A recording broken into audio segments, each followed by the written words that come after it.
Hello everybody, welcome back to Road to Master. I hope you're all having an amazing day. We're starting off with the black pieces against an 1853 from Indonesia.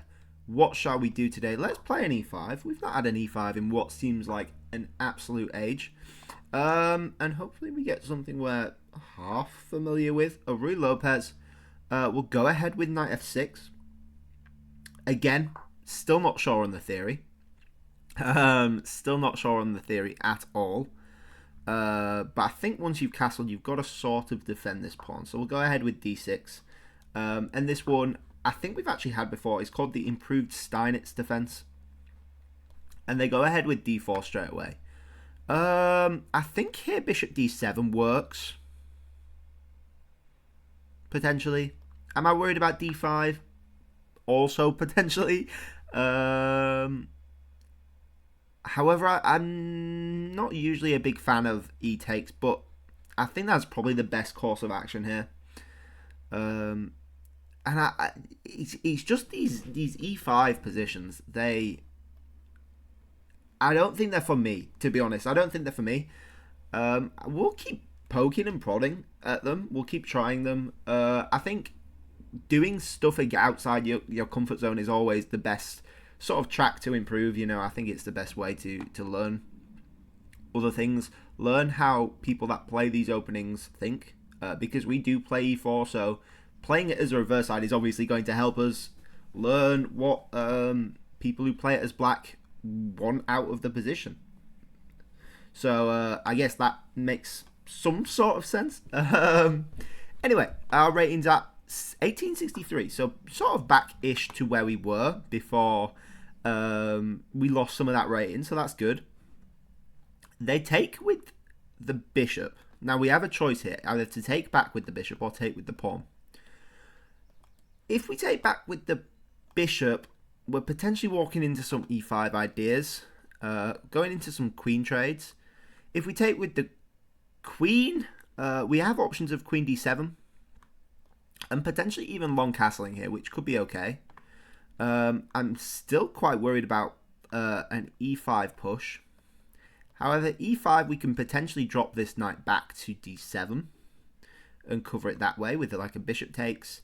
And then maybe we're happy potentially with queen takes pawn. Obviously not straight away, because rook g8 is not covered.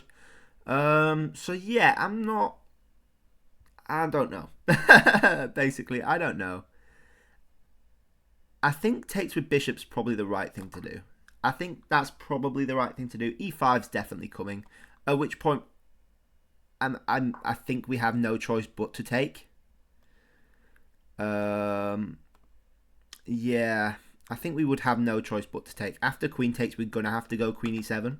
If we go bishop e7, rook e1 is borderline unstoppable, to be honest. Especially after like a bishop g6. You could get the knight in the long way somehow. It just doesn't look pleasant, so we would have to go queen e7. But yeah, if queen takes queen, we'll take back with the rook. We'll get this bishop out, and we're in for just a good game, I think. Nothing too fancy. We'll play a bishop d6, I think. Play a bishop d6. Rook e1, we just castle. And we just developed. So I think they probably could have got something more out of this. But that's fine. I actually, to be honest, did not see that knight takes was an option. That was a bit silly from me. But again, I'm not stressing it. Like, a double pawn is not the end of the world. I hate to say it, but castles here might be the game plan. It might be the game plan, just to get the rooks out, contest the open files, and we got two nasty double pawns, and everything's isolated as well, which isn't nice. But we will try. We'll go a rook b8 here, just hitting this pawn. They can do like a knight there, but then I think we just take the pawn. Okay. So bishop e5 here could be a plan. Bishop e5 could be a nice plan, I think, actually. Hitting the pawn, looking for potentially doubling up and hitting this b pawn with the pin on the rook. Could be an idea. Knight there. We're covering the pawn. They go knight there. So now I think rook b4 is actually a pretty valid idea. I mean, they're going to have to play like a b3. At which point, like a rook d8 could work. Or rook b8 as well. Threatening to actually win this knight. He's actually unstoppable. No, they can go knight back to b2. But then we just sort of claim the file, maybe. We could do like a bishop takes and start to push these pawns. We'll go rook b4, I think. This is going to be a very slow positional sort of game, which is fine. You know, rook games are very, very complicated. We have to watch out for knight b4. Is a problem. Is a problem. So maybe just a rook d8 here. I mean, this knight's not going anywhere. And we can always have the option to trade off. So we'll just double up here, I think. Once they put the rook there. And yeah, I think we do that. I think we do that. We just want to, we don't want to let them get the positional advantage. We want the rook on the second file. Hit these pawns would be great. We can do like a bishop f4. Speaking of, f4 from them straight away is probably the plan. Probably their best move. Just not letting me get this strong diagonal here. Because that stops them defending this. Which means I can hit this a pawn. Potentially even hit the knight if I go after this as well. Would be really, really nice. So I think that's the plan. So we have a dodgy position. But I think realistically it's not that bad. You know, we've got these dodgy pawns, but with these pawns like this, potentially it's even opening up some lines for our bishop that we wouldn't be able to sort of access before. And we have a very strong claim on the center. So I'm not upset. There is chances. There's chances for him, for them, I should say, as well. But yeah, I think we just got to see what happens. You know, rook endgames are notoriously complicated and convoluted, and can go any direction really. So we just have to wait and see. They are spending a fair bit of time with this move, but you know we've spent a lot of time, so we might as well let them. Rook d2 here just wins a pawn. Just wins a pawn, I think. You're going knight there, but then I just take. And then there, and then like, I guess I just go like there then and win the second pawn. There. Rook there. I think that's just a free pawn for us. At least maybe 2 free pawns with the potential of a passer as well. That could be quite big. That could be quite big. Because the knight can't go to c3 because the bishop's covering. Very nice. They go there.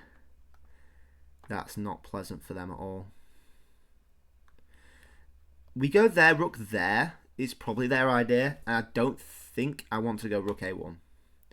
I don't think we have material. And I think our pawns are too weak to trade off the rooks at the minute. So I think after here, we potentially could go bishop d4. And go after this pawn, actually. So that's probably the better choice. Rather than trading off the bishop at the minute. Because if they go there, they can't really stop us getting this pawn. Ooh, interesting.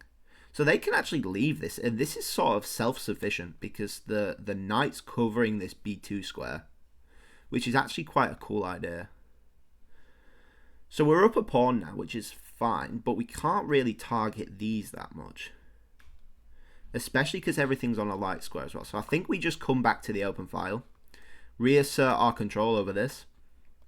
They don't have f4 now because the king's sat on g2 with the pin from the rook. So yeah, how do we sort of deal with this? I'm not quite sure, to be honest. I'm not quite sure. I think probably a bishop d4 here is good. It sort of ties this rook to this pawn. And we're controlling more of these knight squares. So this knight's borderline trapped, and after a c5, it's not going anywhere at all, especially if we keep this rook around.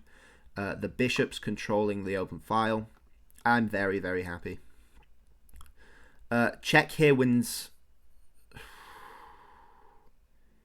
Ooh, that's so tempting. It's so tempting, but it doesn't work. Check king there, and you're actually forking the king, the rook and the bishop, which is so annoying. So we're going to have to play a defensive c5 here.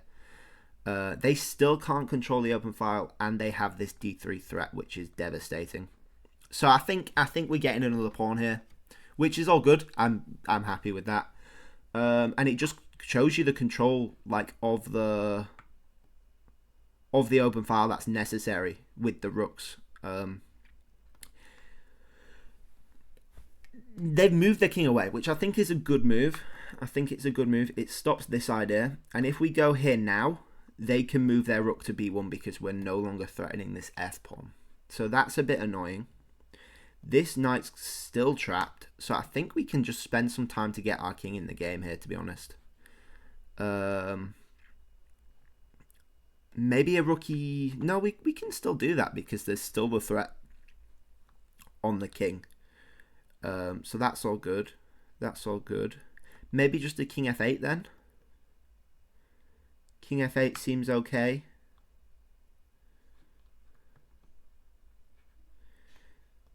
Does it? Does it? Where do I want my king? Do I go f5, f6, get the king on f7, which controls the back rank from this rook, potentially? I also want to get my king here, so I can then trade the rooks off. The king's supporting c6, and this bishop's free to take the rook, and the knight is still trapped, which is great for us. So maybe that's the play. Maybe that's the play. It stops the king sort of escaping this way as well, without committing some pawn push. That loses a pawn. There we go. We've got our opportunity now. They've sort of run out of moves, and this is really important. When you're sort of running low on moves, you need to make sure you're not shuffling into traps. So this here wins the pawn, because you have the threat of that. You have the threat of rook takes, and you have the threat of rook takes g3 because of the pin on the king with this pawn and bishop. And they resign there. I think that's fair enough. I still think it's relatively tricky for us to win. You know, we're only up one pawn, and if you think about it, we don't really have any passes. Even if we pick up this g-pawn, we don't have any passes.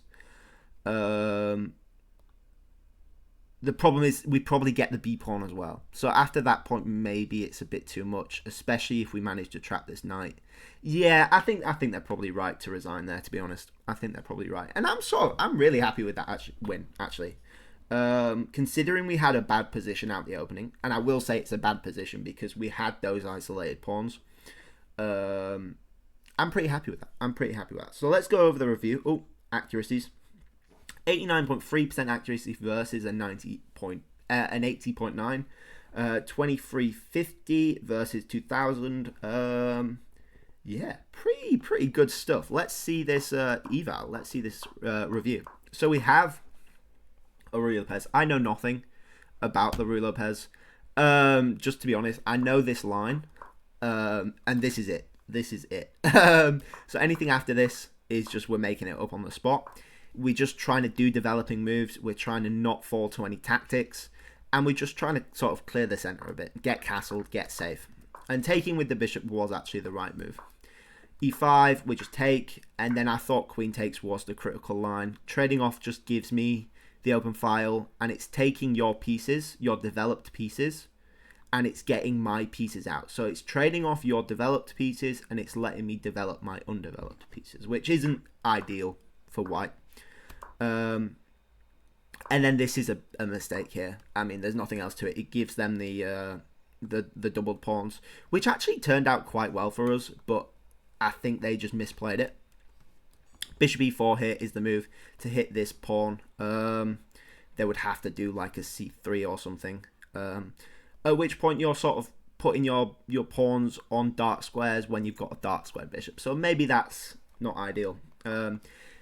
Knight takes, pawn takes, you have to. They go for this pin. Castling apparently not the best move. I wanted to just develop though. Still not bad. It's still plus 0.7, so it's completely playable. Rook b8, just hitting this weak pawn straight away. They trade off. Seems logical, but like we said, it's actually surprisingly nice with these double isolated pawns here. You've got a lot of rooms for your rooks and your bishop. So, not ideal. And it's saying this is 0-0 here, which I sort of agree with. It's like, especially if white can get control of these open files, play it something to shore up this side of the board, it shouldn't be too complicated to draw.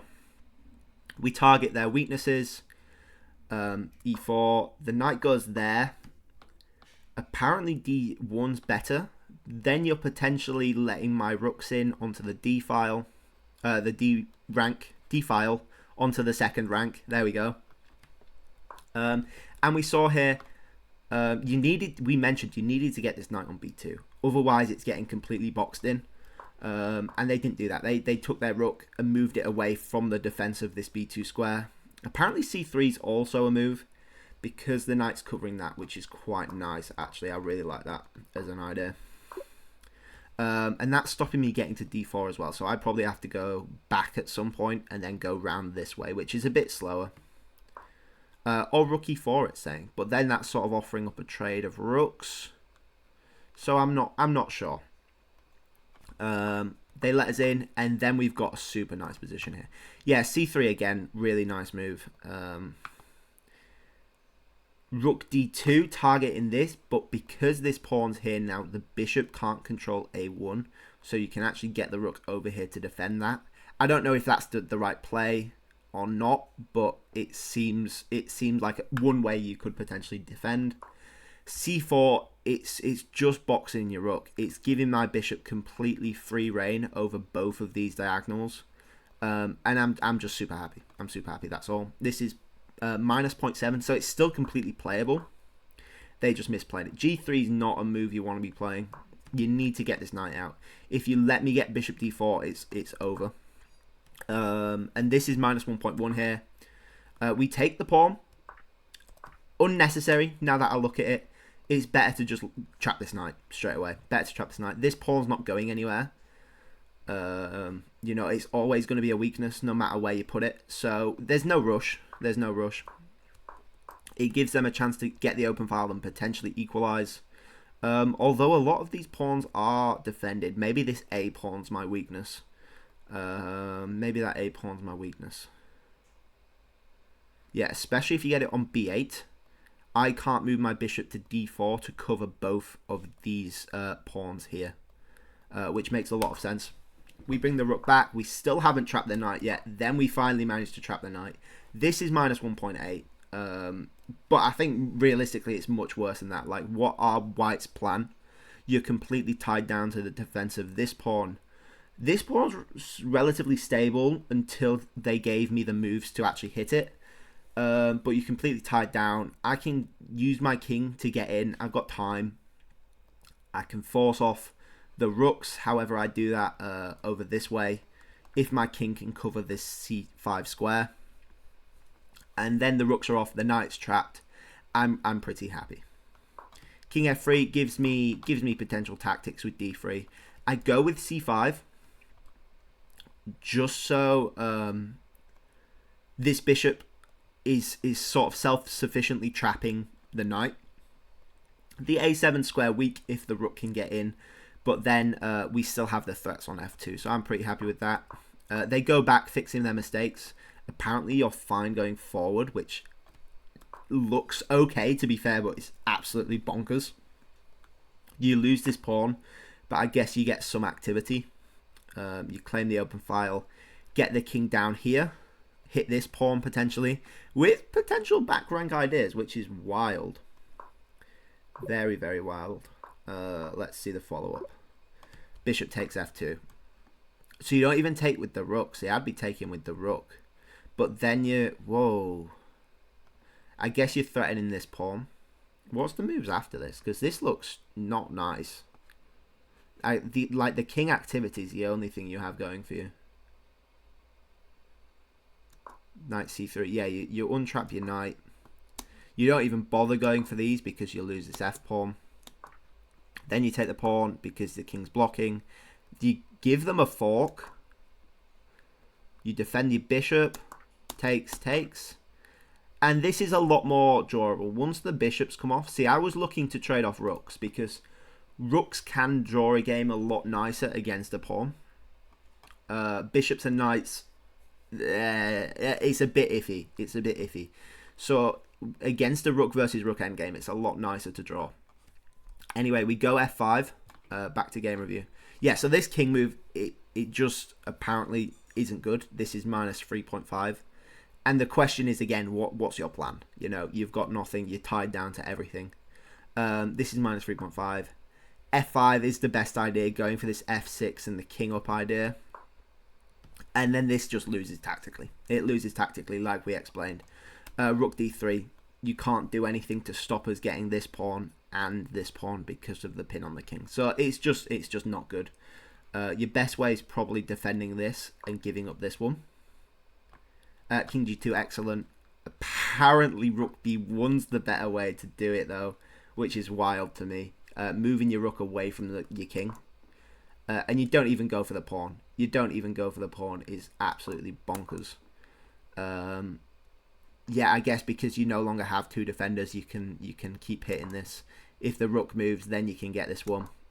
And then you just don't even go for it. Again, you just control, and it's all about control. We're controlling all of these squares, even more squares. Where are you going as white? Wow. Anyway, that was a good game. That was a good game. I enjoyed that thoroughly. Thank you all for watching. I hope you all enjoyed. Please like if you liked. Please subscribe if you really liked, and I'll catch you guys all tomorrow. Bye-bye.